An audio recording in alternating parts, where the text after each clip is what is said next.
Assalamualaikum warahmatullahi ta'ala wabarakatuh dan selamat sejahtera. Memperkenalkan inovasi digital Easy Fast Talk. Easy Fast Talk memperkasa komunikasi bahasa Arab di kelas. Ini merupakan barisan inovator bagi Easy Fast Talk.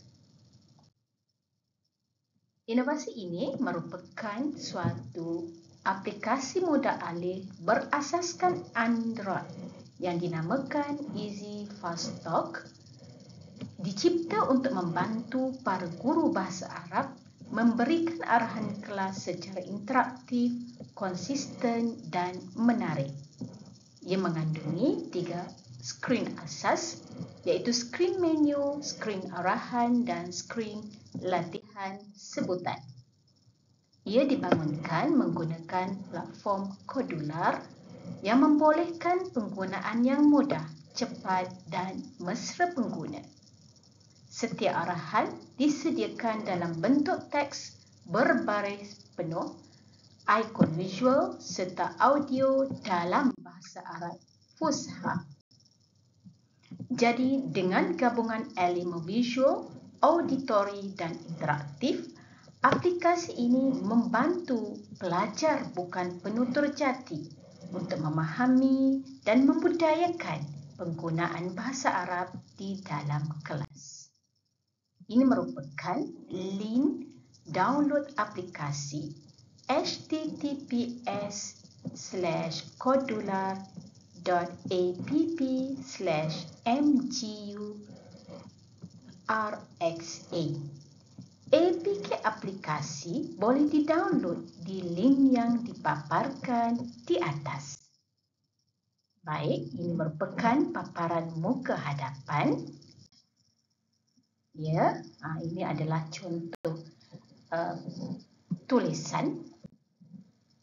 Cara penggunaan aplikasi. Yang pertama, tekan pada butang mulakan yang terdapat di skrin hadapan. Kedua, pilih salah satu daripada 3 butang yang terdapat di menu skrin. Dan yang ketiga, mulakan pembelajaran anda.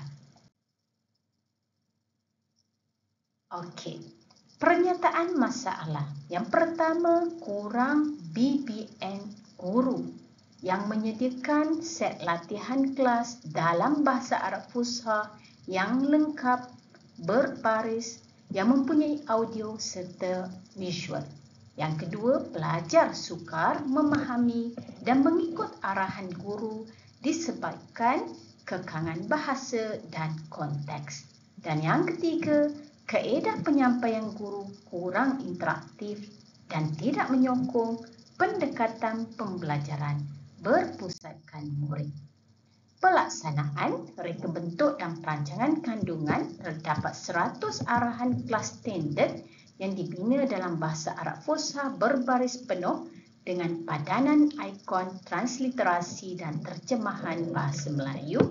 Pembangunan aplikasi menggunakan platform Kodular untuk membina aplikasi Android asas yang mana terdapat 3 skrin utama, menu skrin untuk navigasi, arahan skrin terdapat teks, audio, ikon dan latihan sebutan.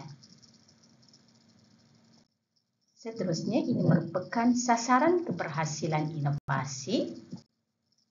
Outcome. Yang pertama, aplikasi boleh digunakan secara luar talian di sekolah. Aplikasi juga boleh dimuat turun ke Play Store. Dan juga yang ketiga, guru mempunyai rujukan standard bagi arahan kelas.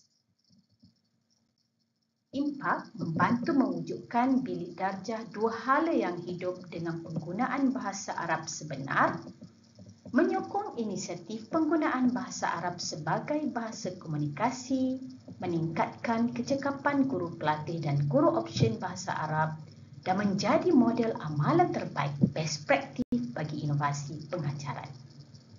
Dan yang terakhir, ini merupakan rujukan asas yang utama dalam inovasi ini. Sekian dahulu dari kami. Terima kasih.